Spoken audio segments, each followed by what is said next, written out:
우리 앞뒤 좌우로 한번 인사하겠습니다. 함께 예배함이 기쁨입니다.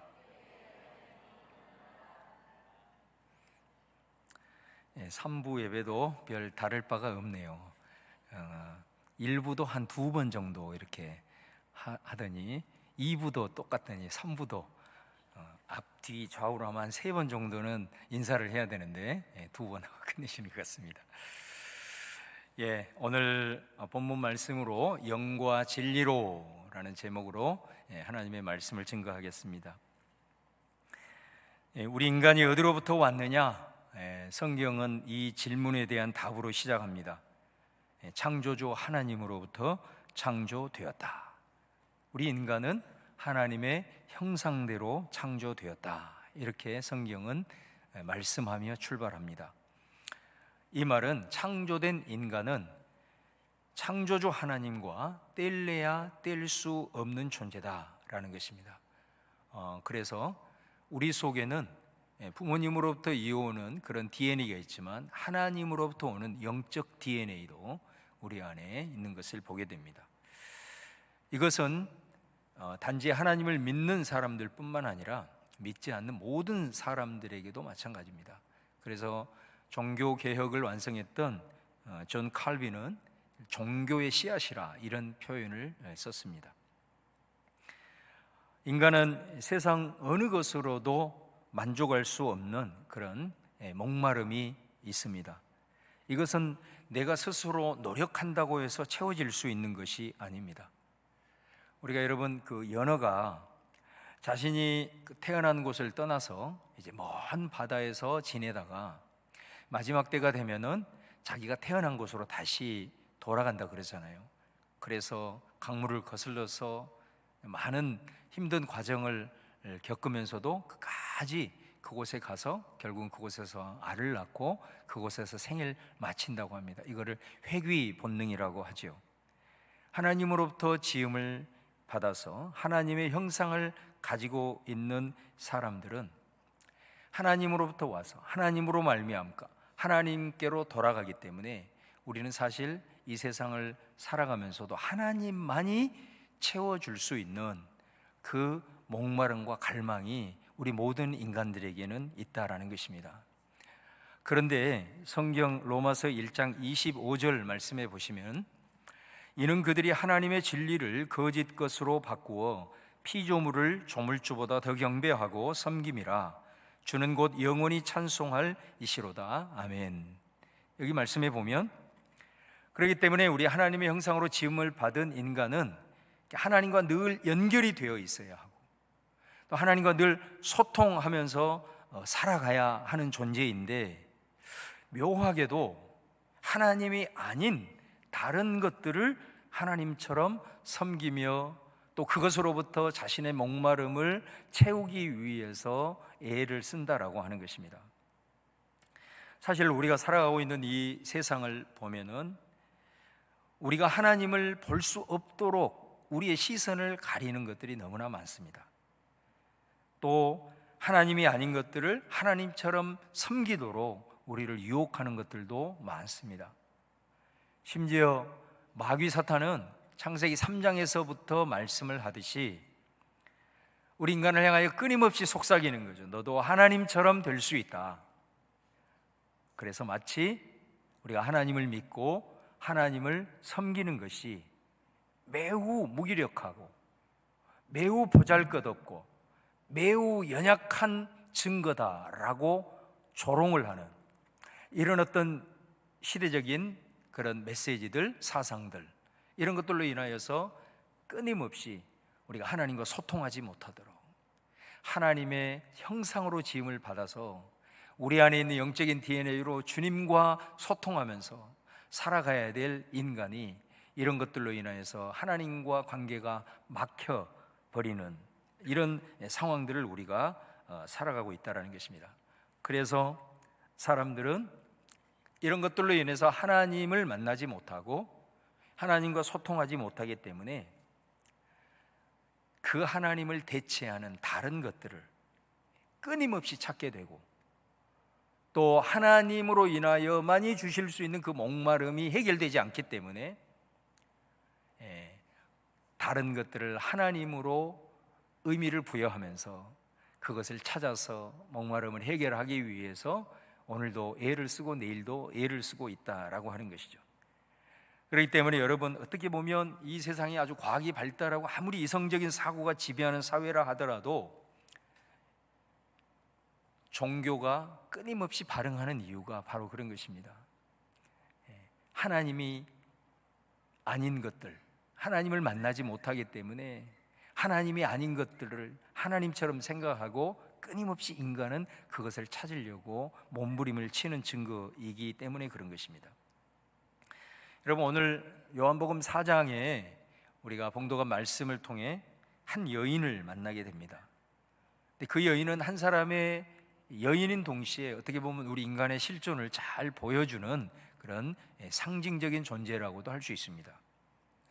이 여인은 목마름이 있습니다. 끊임없는 갈증이 있습니다. 그 목마름을 해결하기 위해서 오늘 요한복음 4장에 보면 이 여인은 남자를 5이나 바꿉니다. 만족이 없는 거죠. 한 남자를 만났어도 만족이 안 되고, 그래서 다시 바꿉니다. 그래도 만족이 없습니다. 바꿉니다. 그래서 5명의 남자를 바꿉니다.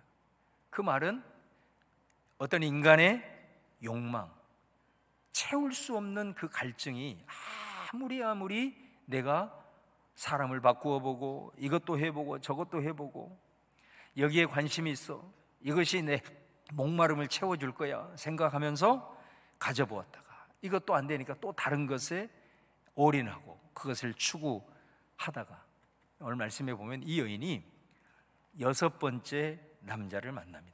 근데 성경은 뭐라고 하냐면 그 남자도 남편이 아니었더라 이렇게 말하죠. 여러분, 성경에 보면 6이라는 숫자가 상당히 의미가 있습니다. 이 고대 사회에서는 숫자마다 다 어떤 의미가 있는데요, 특별히 6이라는 숫자는 불완전한 수입니다. 그래서 우리가 요한계시록에도 보면 666이 있습니다. 6이 3번이 반복이 되면 불완전의 수의 극치입니다. 불완전의 극치, 그래서 적그리스도의 수가 되는 것이죠. 그러니까 이 사람은 자신의 그 해결하지 못한 그 갈증을 찾기 위해서 온갖 것을 찾아 헤매고 그것을 추구하고 살았음에도 불구하고 여전히 불완전한 상태, 그 갈증이 해결되지 못한 바로 인간의 실존을 잘 보여줍니다. 이 여인이 오늘 말씀에 보면 우물물을 찾습니다. 우물을, 생수를 얻기 위해서 물동이를 들고 이 우물에 찾아오는 거예요. 그런데 놀라운 것은 그 우물에 예수님이 앉아 계셨어요. 그래서 그곳에서 예수님을 만나게 됩니다. 예수님을 만남으로써 이 여인은 그 어느 것으로도 채울 수 없는 영원한 목마름을 해결하게 됩니다. 예수님이 그 여인에게 그러거든요. 네가 지금 이 물, 이것이 생수라고 생각을 하고 이것이 네 목마름을 해결할 것이라고 여기에 와서 이 물을 기르지만은 이 물을 마시고 얼마 지나지 않아서 너는 또 목마를 것이다. 그런데 내가 너에게 주는 물을 먹게 되면 영원히 목마르지 아니하리라. 거기에서 이 여인은 생수의 근원 되신 예수님을 만나게 되고 그 예수님으로 인하여 어떤 것으로도 해결할 수 없는 영적인 갈증을 해소하게 되는 것을 보게 됩니다. 그래서 이 여인이 예수님을 만나고 예수님과 계속해서 그 뒤이어서 대화를 이어갑니다. 우리로 얘기를 하면 우리가 예수님을 만난 후에 예수님을 점점 알아간다는 그런 의미겠죠. 이 여인이 예수님과 대화를 하면 할수록 특이한 모습이 요한복음 4장에 나타나는데, 예수님과 대화를 하면 할수록 예수님을 부르는 호칭이 달라집니다.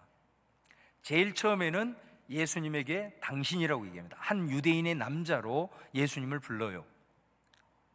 그런데 예수님과 대화를 하는 과정에서 어느 순간에 예수님을 향하여 주여 이렇게 부릅니다. 여기서 주여라고 하는 주님은 우리가 신앙 고백의 대상으로서 예배의 대상으로서의 주님 그런 의미가 아니고 한 인간에 대해서 아주 존경심을 표현하는, 우리식으로 표현하면 선생님 이렇게 호칭이 바뀌게 됩니다. 그러다가 이 여인이 또 예수님과 계속해서 대화를 하면서 예수님을 알아가다가 예수님이 자기의 마음을 헤아리고 자기의 깊은 곳까지 터치하시는 그 예수님을 경험하면서 이 여인이 예수님에게 뭐라고 말을 하냐면, 그 호칭이 당신은 선지자로소이다. 선지자로서 호칭이 바뀌어집니다. 그리고 예수님에게 질문을 하게 되는데, 그게 오늘 봉독한 말씀입니다. 여인이 예배에 대한 질문을 하게 돼요. 그래서 그 예배에 대한 말씀을 예수님으로부터 듣게 되고, 그 말씀이 끝난 후에 이 여인은 자기가 들고 온 물동이를 던져버립니다. 생수를 진짜 발견했다는 거죠. 이제는 이게 필요 없다는 거죠. 그러고 나서 그 사람이 가서 사람들을 만나서 예수님을 소개할 때 뭐라고 얘기를 하냐면, 메시아다, 와봐라, 내가 만난 그가 그리스도가 아니냐. 여러분, 그토록 그 갈증과 목마름을 해결하기 위해서 수많은 사람들, 또 수많은 것들을 추구하고 살아봤음에도 불구하고 해결하지 못한 목마름을 생수의 근원 되신 예수님을 만남으로 해결하고, 그리고 예수님을 알면 알수록 그 속에서 흘러나오는 생수의 강이 그 영혼을 적시며 나갈 때, 여러분, 예수님에 대한 호칭이 달라지고 급기야는 예수 그리스도를 인정하고 예수 그리스도를 소개하는 인생의 대전환점의 반전이 이 여인에게 일어났던 것을 보게 됩니다. 여러분, 이 여인이 예수님을 만나고 예수님을 알아가면서 자연스럽게 던지게 되는 질문, 바로 그것이 예배였다라는 사실에 우리가 좀 주목할 필요가 있습니다. 여러분, 그래서 예배는 사실은 내가 예수님을 만났고, 그리고 예수님을 알아가면서 내가 내 자신에 대해서도 몰랐던 나의 정체성, 잃어버리고 있던 나를 예수님을 만남으로, 예수님을 알아감으로 발견하게 되고, 그리고 내가 알지 못했지만 예수님을 알면 알아갈수록 내 삶은 하나님의 주권 가운데 있었고, 내가 예수님을 만나지 못할 때라도 예수님은 내 모든 것을 바라보고 계시고 나를 기다리고 계셨고, 내가 그 주님 앞에 나왔을 때 내게 은혜를 베푸시고 나를 위해서 모든 것을 희생하신 그 큰 사랑, 그 은혜, 그 아버지 하나님의 섬김을 깨닫게 되고, 그것들을 하나씩 하나씩 체험하며 나갈 때, 여러분, 이 여인에게도 그렇고 우리에게도 그렇고, 이런 만 가지 은혜를 내가 받고 있는데, 하나님이 나를 이렇게 존귀히 여겨주시는데, 나를 이렇게 섬기고 있는데, 나를 위해서 그 희생적 사랑을 하셨는데, 내가 만분의 1이라도 이제 그 주님의 은혜에 보답을 해야 되겠구나. 내가 그 주님의 은혜를 생각하면서 조금이라도 내가 주님을 섬겨야 되겠구나 라고 하는 반응이 뭐로 나타나냐? 그게 예배라는 것입니다, 여러분. 그래서 내가 예배를 드린다는 것은 절대로 억지로 드릴 수 있는 게 아닙니다. 이거는 내가 드리고 싶다고 해서 드려질 수 있는 문제가 아닌 거예요. 저와 여러분이 주일마다 주님 앞에 나와서 지속적으로 예배를 한다는 것은, 적어도 여러분은 나의 인생에 있어서 진정한 목마름을 해결해 줄 수 있는 생수를 발견한 증거인 줄로 믿습니다. 생수이신 예수님을 발견하고 그분을 알아가면서 얼마나 내게 큰 은혜를 주셨는지 말씀을 통해서 깨달아가고, 삶에서 하나씩 하나씩 체험하면서 그 은혜의 감격으로, 그 은혜에 대한 감동으로 내가 주님을 위해서 이제 뭔가를 좀 드리기를 원하는데, 만분의 1이라도 내가 갚기를 원하는데, 그러면서 내 안에서 우러나오는 반응이 뭐로 나타난다고요? 예배로 나타나는 거예요. 그래서 여러분, 우리가 하나님 앞에 예배 드릴 수 있다는 것은 바로 생수의 근원 되신 예수님을 만났다는 거고, 그 주님을 알아가고 있다는 증거인 줄로 믿습니다.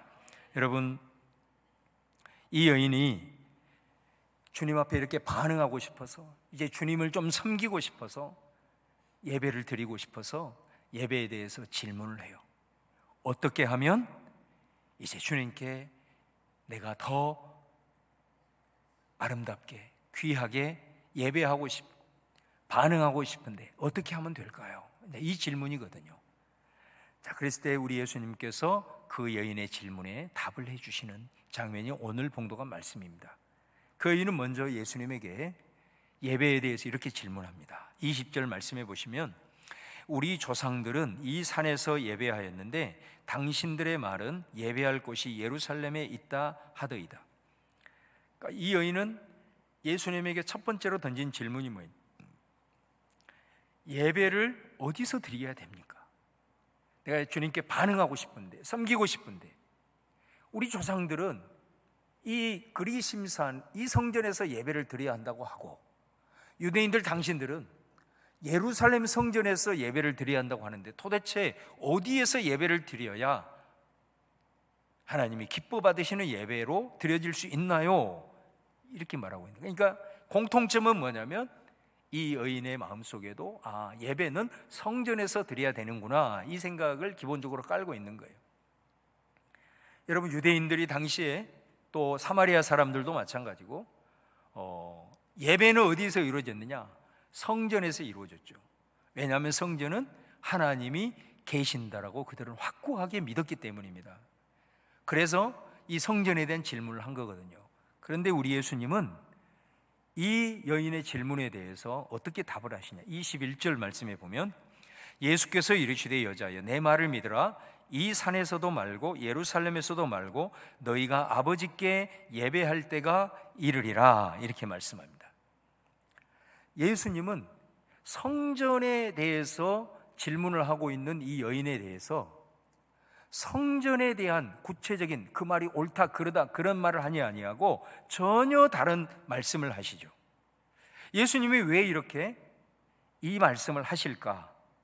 이거는 요한복음을 읽어보면 예수님이 이미 말씀하신 내용이 있어요. 다시 말하면 예수님이 성전에 올라가서 성전을 막 뒤집어 엎는 사건이 있었잖아요. 그 사건 속에 요한복음 2장 21절에 보면은 이런 말씀이 있습니다. 자, 이 말씀을 같이 한번 봉독하겠습니다. 시작. 그러나 예수는 성전된 자기 육체를 가리켜 말씀하신 것이라. 여기 보면 성전이 뭐죠? 예수님이세요. 예수님이 옴으로써 가장 큰 혁명적 변화는 이제는 성전은 예수님 자신이 되어버린 겁니다.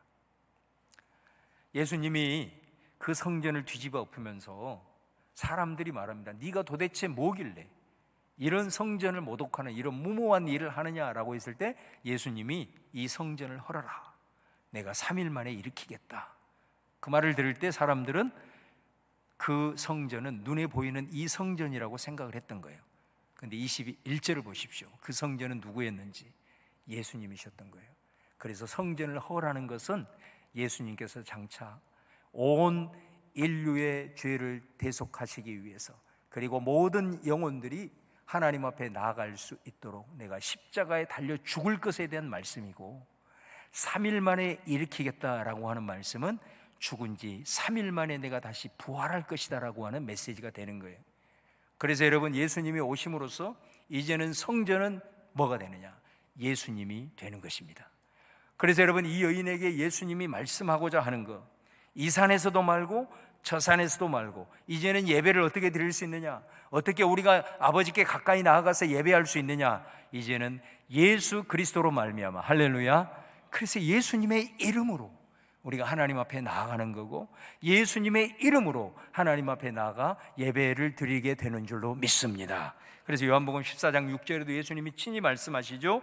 예수께서 이르시되 내가 곧 길이요 진리요 생명이니 나로 말미암지 않고는 아버지께로 올 자가 없느니라. 이제는 나로 인하여 예수님의 이름으로만이 아버지께로 나아갈 수 있고, 아버지께로 나아가는 자만이 아버지께 예배드릴 수 있기에 이제는 예수님 자신이 성전이 되어서 우리 가운데 나오는 거죠. 우리 주님께서 살아생전에 이런 말씀을 하시죠.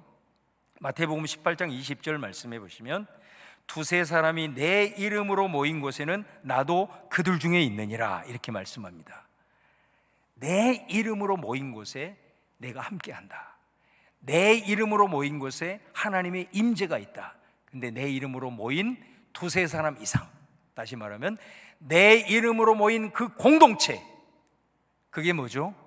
예수님이 세우신 교회입니다.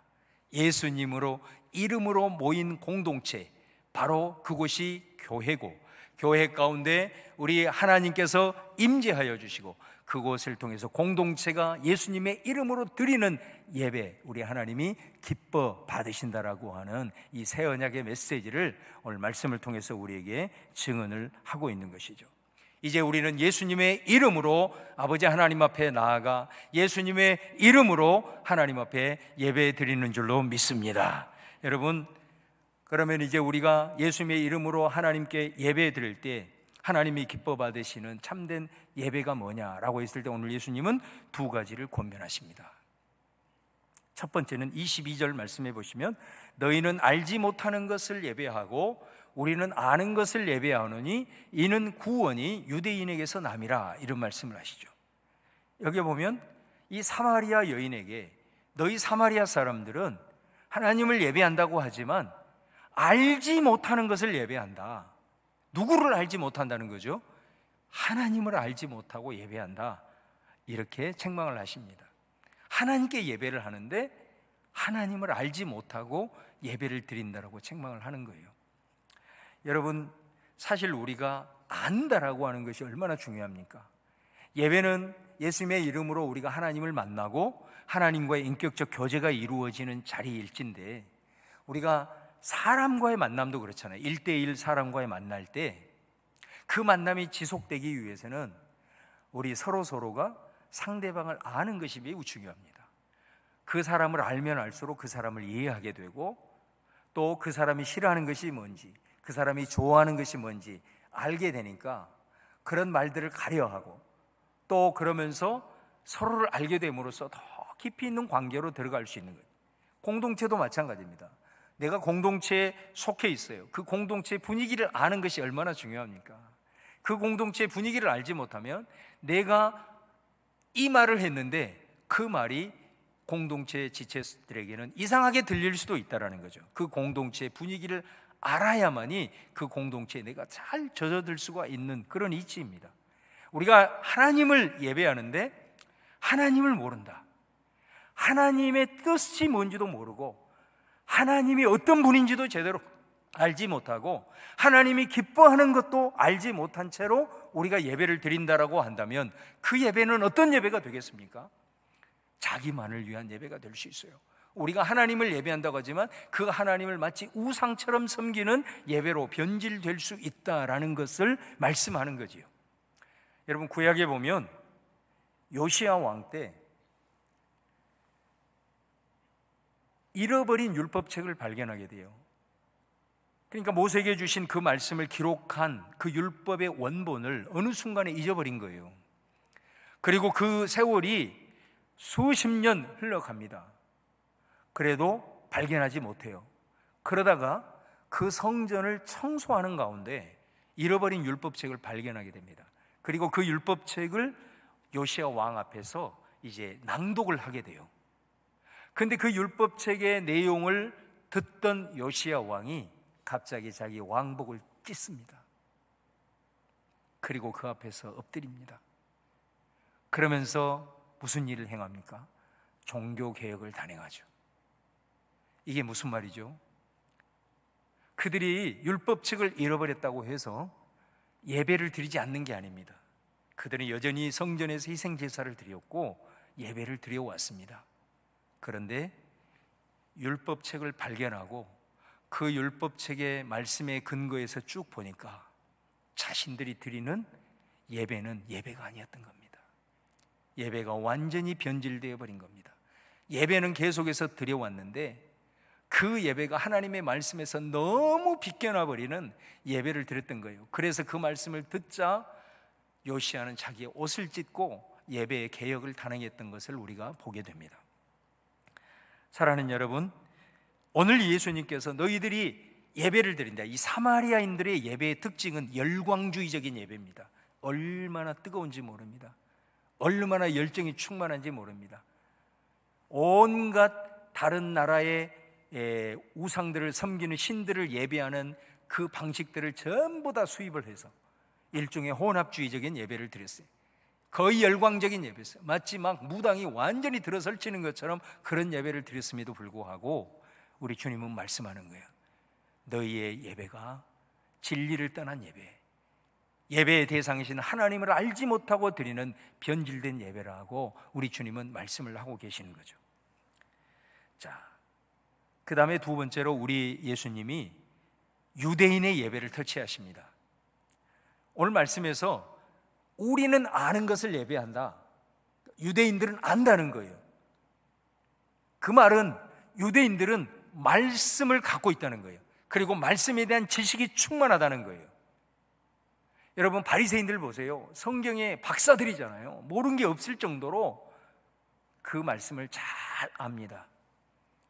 그런데 예수님은 사마리아인의 예배를 향하여서 너희들이 진리로 예배하기를 원한다.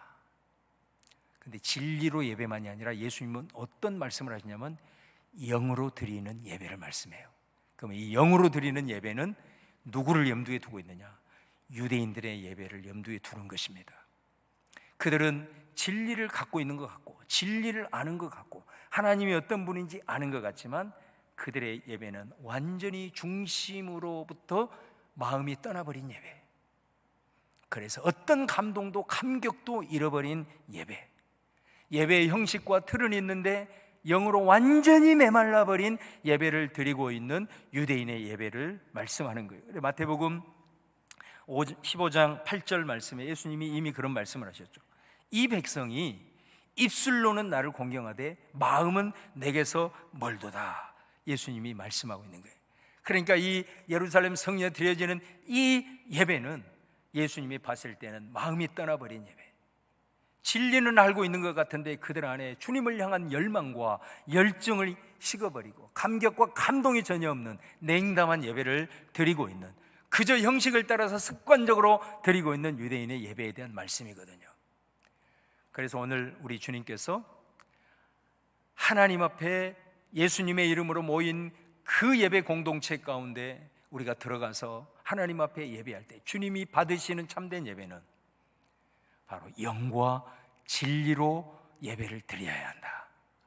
다시 말하면 사마리아인들이 갖고 있었던 열정, 유대인들이 갖고 있었던 진리에 대한 말씀, 그러나 이 사마리아인들은 또한 진리가 없었고 유대인들은 영으로서 메말라버린 그런 예배, 영과 진리를 붙들고 하나님 앞에 나아갈 때에 그것이 하나님이 기뻐 받으시는 예배다라고 우리 주님께서는 말씀하고 있는 걸 보게 됩니다. 사랑하는 여러분, 오늘 23절 24절을 한번 같이 한번 봉독하시겠습니다. 23절 24절 시작.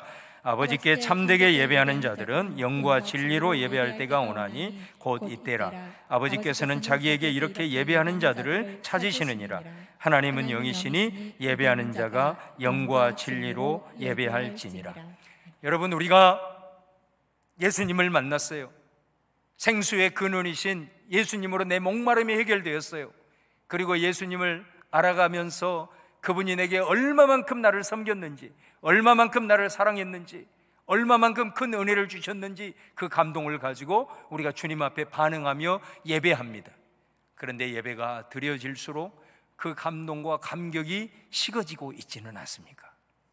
하나님을 향한 그 간절한 마음이 전심이 아니라 반심이 되고 있지는 않습니까? 우리가 예배드리는 가운데 주님과 예수님의 이름으로 모인 이 공동체 가운데 우리 하나님이 임재하고 있다고 하는데, 예배는 그 하나님의 임재 속에 들어가 주님과 교통하는 것이라고 하는데 내 안에는 전혀 감동도 없고 감격이 없다라고 하면 이건 어떻게 보면 말이 안 되는 거잖아요. 그래서 여러분, 요한계시록 2장에 보면은 이런 표현이 나와요. 에베소 교회를 향해서 우리 예수님께서 이런 말씀을 하십니다. 네가 처음 사랑을 버렸다라고 얘기를 하면서 그 에베소 교회를 향해서 예수님이 뭐라고 얘기하냐면 너희의 그 첫사랑이 과연 어디서 떨어졌는지를 생각하고 회개해서 처음 행위를 가져라, 이렇게 말합니다.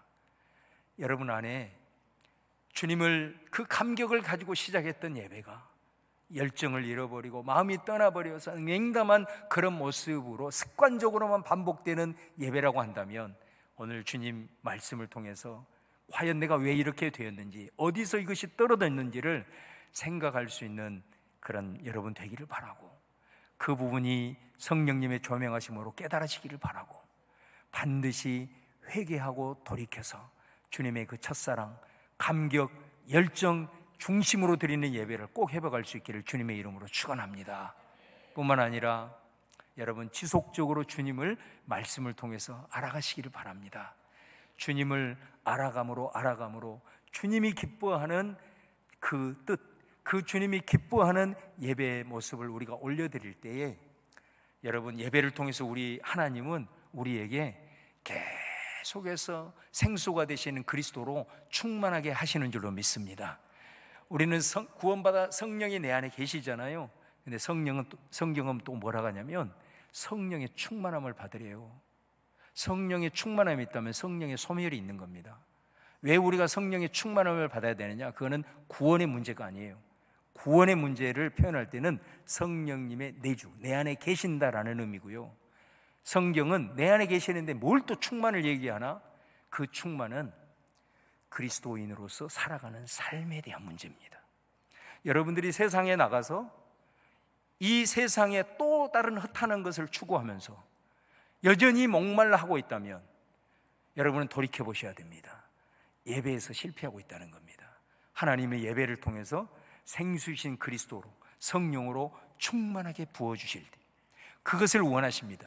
그래서 우리가 예배를 통해서 그 충만하신 생수로 충만해야 우리들의 삶의 현장에 나가서 세상 것으로 목마름을 채우려고 하는 것이 아니라 내 안에 생수의 강이 흘러 넘침으로 말미암아 우리에게 준 모든 것들에 매이고 거기에 우상 삼아서 엎드러지는 존재가 아니라, 힘을 잃어버리는 존재가 아니라 그 속에서도 우리가 마음껏 누리면서 주의 거룩한 생수를 흘려보내는 복의 통로로 살아갈 수가 있는 거예요.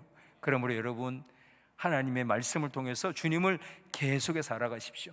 그래서 무엇이 주님이 기뻐하는 것인지, 무엇이 주님의 뜻인지 알아가며 나갈 때 바로 주님의 이름으로 모인 이 공동체 가운데 임재하신 하나님이 여러분이 그런 영과 진리의 예배를 회복하고 의탁하며 나아갈 때 여러분 안에 생수로 충만하게 돼서 에스겔 47장의 말씀처럼 여러분이 흩어지는 곳곳마다 여러분을 통해서 흘러나오는 그 생수의 강이 여러분의 가정을 적시고 직장을 적시고 여러분의 삶의 일상을 적셔서 그곳에서도 풍성함을 누리고 그곳에서도 오히려 세상에 같이 매몰되는 것이 아니라 그곳 속에서도 하나님의 복음을 흘려주는 진정한 생수의 통로로 쓰임받을 줄로 믿습니다.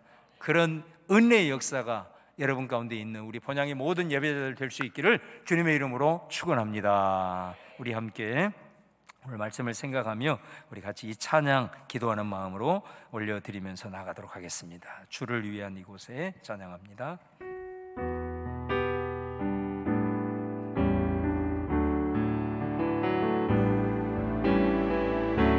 주를 위한 이곳에 예배하는 자들 중에 그가 찾는 이 없어 주님께서 슬퍼하시네.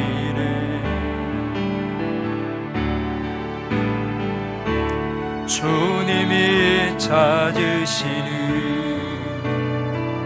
그 한 사람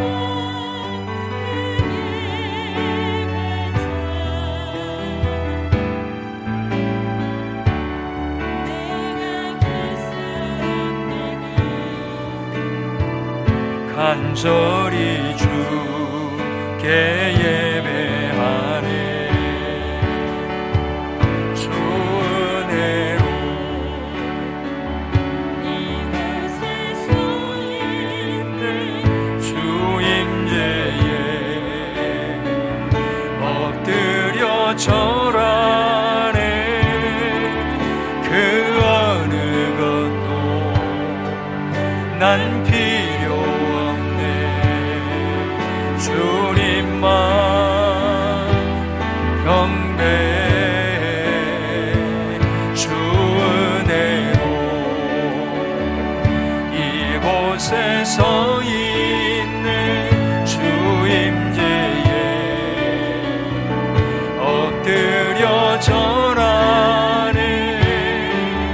그 어느 것도 난 필요 없네. 주님만 경배해. 여러분, 우리 하나님은 영과 진리로 예배하는 사람을 찾으시는 줄로 믿습니다. 여러분, 주님의 이름으로 모인 이 공동체 가운데 우리 하나님 임재하십니다. 근데 여러분 꼭 기억하십시오. 이곳에 우리 하나님 임재하시지만, 그래서 내가 이곳에서 예배를 드리면 하나님이 기뻐 받으실 예배라고 이 공동체에 묻어가면 안 됩니다. 우리 하나님은 예배하는 한 사람 한 사람에게 주목하십니다. 우리 하나님은 이곳에 분명히 임재 계시는데, 예수님의 이름을 부르기에 임재 계시는데요, 우리 하나님은 여러분 한 사람 한 사람의 하나님을 향한 마음, 그리고 여러분 한 사람 한 사람의 기도의 제목, 여러분의 한 사람 한 사람의 상한 마음, 여러분 각자를 우리 하나님은 만나기를 원하세요. 오늘 이 공동체의 예배 가운데 우리가 묻어간다라고 생각한다면, 사마리아 사람들이나 예루살렘 유대인 백성들처럼 성전에 가서 예배만 드리면 이 예배는 온전하지, 이것과 다를 바 없습니다. 우리 하나님은 절대로 그런 분이 아닙니다. 오늘 이 시간 예배 가운데 임재하신 우리 하나님은 우리 한 사람 한 사람을 인격적으로 만나기를 원하시고, 그 인격적인 만남이 이루어질 때 오늘 찬양의 가사처럼 이제 나는 아무것도 필요 없습니다. 왜냐하면 생수로 충만하게 부어짐을 영적으로 경험하기 때문에 그렇습니다. 그런 여러분이 삶의 현장에서도 승리하면서 살아갈 수가 있는 거예요. 오늘 이 시간 주님 기뻐 받으실 만한 영과 진리의 그 한 사람이 바로 나이기를 원합니다. 하나님 나를 받아주시고, 내가 만약에 하나님의 감동과 감격과 영과 진리를 잃어버리고 있다면 내가 어디서 그것이 떨어졌는지 생각하고 회개하면서 주님 기뻐 받으시는 예배자로 서겠습니다. 우리 결단하면서 우리 같이 주여 한번 부르고 간절한 마음을 우리 주님께 올려드리도록 하겠습니다. 합심하여 같이 기도하겠습니다. 주여, 하나님 아버지 감사합니다. 오늘 정말 저희들 해결되지 않는 목마름을 해결하기 위해서 그토록 우리가 몸부림을 쳤습니다. 아버지 하나님, 이것이 해결해 주겠지 하고 거기에 내 모든 것을 걸었습니다. 그러나 그것으로 인해 아버지 하나님, 때로는 내가 얻은 것도 있었지만 잃어버린 것도 너무나 많았습니다. 그러나 아버지, 그런 나를 찾아오신 주님을 내가 만날 수 있었다면 얼마나 그것이 큰 은혜요 축복임을 다시 한번 깨닫습니다. 내가 주님을 알아갈수록 감당할 수 없는 그 사랑과 섬김의 깊이에 감동하여 내가 주님을 섬기고 싶어서 예배 자리로 나왔습니다. 예수님의 이름으로 나올 때 우리를 외면하지 않으시고 받아주시고 만나주시는 하나님 감사합니다. 예수님의 그 이름 붙들고 나왔어 하나님 나를 받아주시니 주님 간절히 원합니다. 내가 예배 자리를 통하여 정말로 주님을 인격적으로 만나기를 원합니다. 내 안에 영의 예배를 회복하게 하시고 진리의 예배를 회복하게 하여 주셔서 한 사람 한 사람 우리 하나님을 구체적으로 만남으로 저들 가운데 생수가 부어짐으로 말미암아 삶의 현장에서도 그 어떤 다른 것을 아버지 하나님이여 찾는 것이 아니라 오히려 그 생수를 흘려주는 진정한 승리자들이 다 되도록 하나님 아버지 함께하여 주시옵소서. 오늘도 성령님 기름 부어 주옵소서. 말씀으로 충만하게 역사하여 주옵소서. 우리 주님의 생수됨으로 무장하게 하여 주옵소서. 우리 아버지께 모든 것 올려드리고 우리 주님 친히 받아주시고 오늘도 기름 부어 주옵소서. 할렐루야. 역사하여 주옵소서. 오늘 하나님 앞에 부복하여 전심으로 예배하며 영과 진리로 예배하기를 원하여 손을 말씀 붙들고 기도하며 나아가는 우리 한 사람 한 사람 우리 주님 만나주시고 저들을 만져주시고 회복하여 주시고 세임 얻고 생수로 충만하여 아버지 하나님 승리의 삶을 살아가도록 역사하여 주옵소서. 우리 사랑하는 성도님들, 오늘도 주님 앞에 나올 때 우리 주님의 주권 되심을 인정하며 귀한 예물로 구별합니다. 예물을 주님 기쁘게 흠양하여 주시고 하나님, 힘들고 어려운 이 세대 속에서도 물질 때문에 곤고함에 이르지 않고 오히려 하나님의 것으로 많은 사람들을 부욕해 하는 축복의 통로로 쓰임 받도록 하나님께서 일용할 양식으로 풍족한 복으로 채워 주시옵소서. 특별히 우리 수험생들 꼭 기억하시고 우리 본향의 아이들 하나님 기름 부어 주셔서 최선을 다하게 하시고 좋은 컨디션 있게 하시고 집중력을 주시고 힘들고 어려울 때마다 예수님 이름 부를 때에 꿈과 비전이 그들 안에 샘솟으셔서 끝까지 최선을 다하여 좋은 결실이 있도록 꼭 하나님 함께하여 주시옵소서. 오늘 또 간절한 기도의 제목으로 주의 얼굴을 구하며 나갈 때 임재하신 하나님께서 만져주셔서 응답의 역사로 채워 주옵소서. 감사와 찬송과 영광을 올려드리며 예수님의 이름으로 기도합니다. 아멘.